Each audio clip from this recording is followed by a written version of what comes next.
Hello board game brothers and sisters, and welcome to another video where I'll be letting you know of Kickstarters launching this week. I'm going to be taking a slightly different approach with this video. My goal is to constantly improve this channel, and I think I can do a lot better on my delivery. I feel like right now I'm somewhere in between Microsoft Sam and reading a newspaper, so I'm going to try doing less notes and talking more candidly and see how that sort of affects the video. Hopefully this is better, hopefully it's an improvement. If it is, I'll keep doing this and I'll keep improving from there. So with that said, let's jump into the Kickstarters. And the first game I have for you is going to be launched on the 22nd, and it's called Not It, the Cryptid Hunters Edition. And it plays 3 to 6 players, and in this game, your goal is to get rid of all your cards to win the game. One player is going to be acting as the scout, and what the scout does is they drop several dice into a dice tower, and every other player needs to lay down a card from their hand that does not match one of the faces on the dice. And if somebody does lay a card that matches the face on the die, well, they lose that point, and the scout takes that card as a trophy. So this is a party game, and it seems really easy to learn, and it does have that aspect of real-time racing where you're going to be putting down your cards first, trying to get rid of all your cards and not mess up along the way, causing you to lose points. And the next game I have for you is also on the 22nd, and it's called Domination by 𝗚𝗺𝗟 Games, and this plays 2 to 4 players and takes about 60 to 120 minutes to play. So this is a World War II strategy game, and I'll be really impressed if it actually plays within the range that they specify, because the scope of this is actually quite large. This incorporates the full army in the game, so it includes land, air, and sea. It also includes things like politics, advancing your technology, and making alliances. So this game incorporates hand management and area control, and this game plays head-to-head. So if it's 2 players, you're just 1 versus 1, and then anything more than that, you're split into 2 separate teams. And then the last campaign I have for the 22nd is called MechaTop, and this plays 2 to 4 players, and it's actually pretty interesting because it's actually just a board game system. So this will allow you to use your existing miniatures. It looks like they've been working on this for a few years, and they actually have a whole system that walks you through creating stat cards for your robot models and how to play in different modes. I noticed that they launched a campaign that they canceled a couple months ago, so if you want to know more, definitely check that out. I'm sure they made a few changes, but this will give you a good idea of what the game is all about. So now I'm going to get into the games launching on the 23rd, and the first game I have for you is called Canopy, and it plays 2 players and takes 30 minutes to play. And in this game, you're going to be competing to grow the most bountiful forest, balancing the ecosystems, and trying to make a more sustainable forest than your opponent. I actually already covered this on a previous video, so if you want to know more, make sure to check it out. I'll leave a link up here. And the next game for the 23rd is called In Too Deep, and it plays 1 to 4 players and takes about 60 minutes to play. This game is being released by 𝗚𝗺𝗄 Games, so you know that the artwork is going to be amazing. So the theme for this game is very interesting. It takes place in the future where crime has taken a very large uprising, and the criminals are all part of this larger organization called the Syndicate that implants cybernetic implants into the criminals to give them a technological advantage. So the thing that makes this theme really wild is that all the players are actually secret agents, and they've discovered a way to exploit the cybernetic implants in all the criminals. And the way that they do this is that they can actually enter their minds into the criminal's body and live what the criminals are living. This is like an Avatar style take on criminal investigation that just the idea itself is really interesting. But investigating this way is going to have some pretty heavy challenges because mind melding with these criminals is going to have a toll on your body and your morality. So I don't have too much info on the gameplay for this one, but it does have some pretty renowned designers. So the first one is 𝗚𝗺𝗲, and he's actually created a lot of really great games. One that I really love and own, and I'm never getting rid of this one, is Wreck Raiders. And then there's Daryl Chow, who also helped design the Artemis project, which I never actually got to play, but I heard it was really good.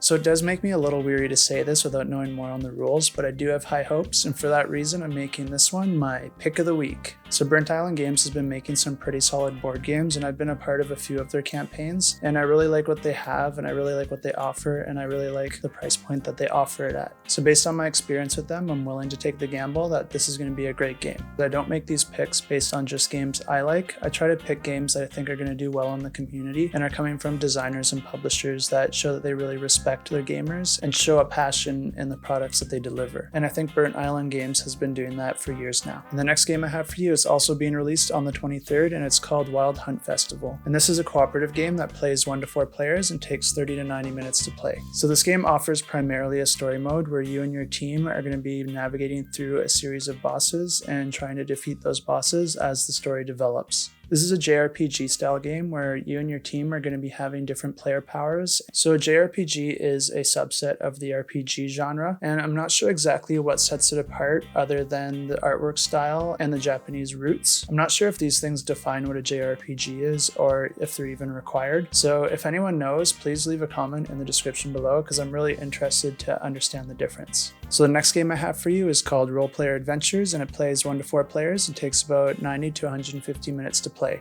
And if you're familiar with the original Role Player, this builds on that, but it's not required to play this game. In the original Role Player, it's a game about building characters, and throughout that game you are building your stats and items and trying to gain reputation to win the game. So this game's going to be playing very differently, where you're going to be taking those players that you created, or some pre-generated ones, and taking them onto a storybook adventure where the decisions you make are going to affect the way that the story develops. The type of decisions this game allows you to make is going to allow you to be very flexible with your character's morality and decide if you want to fight something or befriend it or stay loyal to the king or turn your back to the kingdom. So Role Player already has a few expansions out that expand on the franchise, and I'm sure this is going to have a very similar feel to those, so if you're interested in that, definitely check out some of the expansions that are already available. Whew, so there's a lot of games this week, and I'm just taking a break here, but I thought it'd be a good time just to mention that if you like what I'm doing and you like the effort I'm putting into this each week, make sure to hit that like and subscribe button because it really helps with YouTube algorithms to help other people find this channel. And I also want to thank anyone that was kind enough to give me a donation over the past couple weeks. This is a very new experience to me, and I'm glad that my content is generating enough value that some people are actually considering things like a donation.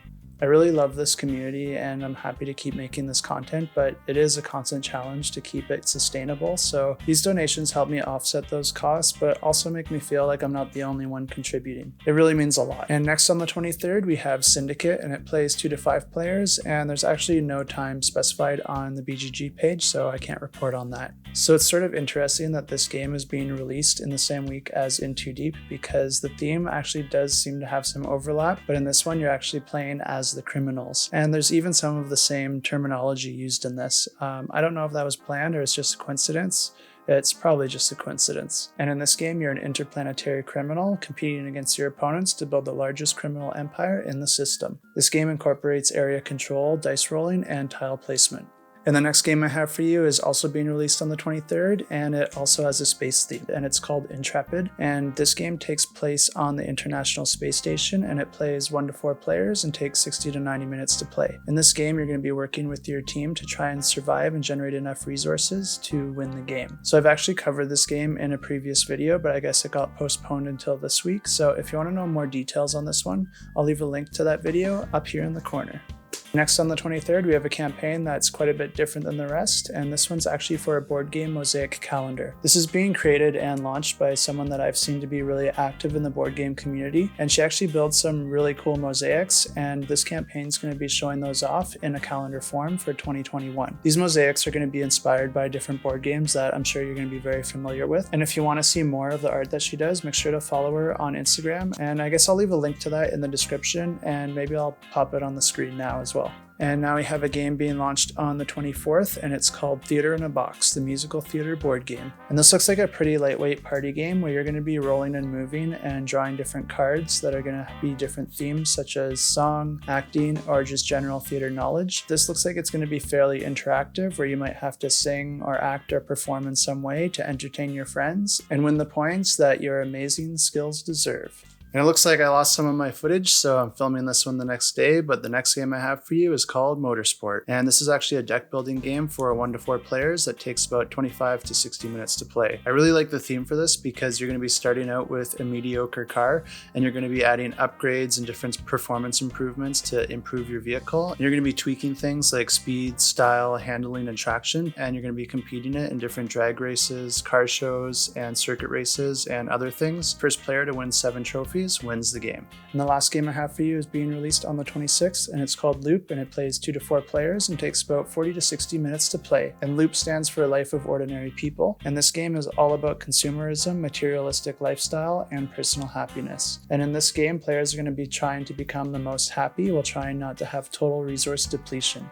So this whole game is centered around a loop that we might all be familiar with, and that's the cycle of working, buying, and consuming. Players are going to be living this out throughout the game and trying to break that loop by reaching maximum happiness and not having an existential crisis along the way. Whoever reaches this first wins the game. So now this is the part of the video where I let you know what I backed last week, but first I just wanted to touch back on the donations that I mentioned earlier. If you do want to support the channel, I do have a link in the description below that takes you to the Support My Efforts page on my website.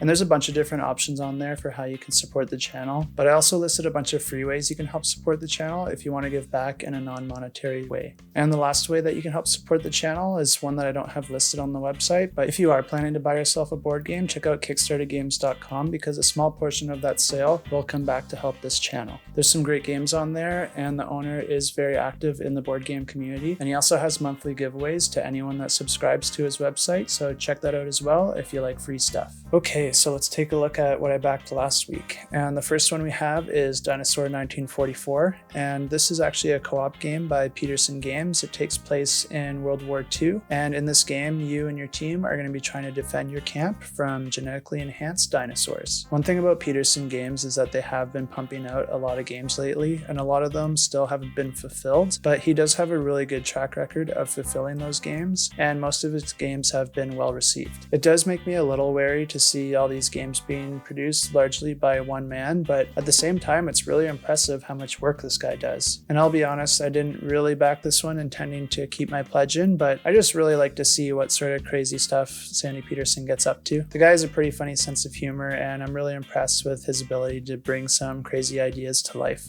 The base pledge is actually quite a reasonable price for what you get, but just be careful if you start digging into the add-ons because it will rack up pretty quick. And one thing I did want to mention that I really appreciated about this campaign is that they are listening to their backers. There were some complaints about the artwork on the tiles not matching up, so they're already proposing some different ideas to make those blend together a lot nicer. And the next game I backed is called The Age of Atlantis, and in this game, you and your opponents are going to be building up your houses, trying to become more influential over the city, and eventually one of you is going to be taking full rule over Atlantis. And this is a game that I've had my eye on, and it was actually my pick of the week last week, and I still stand by that, but the pledge for this is very reasonable and the game looks great. There still is 29 days left, so I might even give it a playtest, and you can do that as well because there's a tabletop simulator link right on the campaign page. And the last one I backed is Terraforming Mars, the big box edition, and this one just looks awesome. All the components are really cool, and it gives Terraforming Mars the much needed upgrade that it deserves. The thing I'm not happy about with this is the price. It's quite expensive in my opinion, and this is one that I'm definitely going to be keeping my pledge in at $1 unless they make some big changes to the way that they're structuring their pricing on this campaign. 12,000 backers is nothing to sneeze at, so obviously I might be a minority here. And if you are going in on the corporate CEO pledge, the prices start to look a little better because if you consider all the expansions individually, the price that this works out to isn't really that bad. But I really can't justify buying this with the price of the box plus shipping, although I was entertaining it if I were to get some of the add-ons. But the only add-on that would really compel me to get this through the campaign would be the metal cubes, and to me those are the most ridiculously priced item in this campaign. I know that these cubes would cost $60 or even slightly more if you're going through a third party, but that's to be expected when you're finding some one-off solution from some small-scale supplier that doesn't buy these in large batches. But in the end, $60 is just too much, and that's why I haven't gone through a third party already. I was really hoping I'd see these cubes on here for about $40 because to me that's a reasonable price, especially when you consider that these are an upsell and people are already buying lots of other content from this campaign.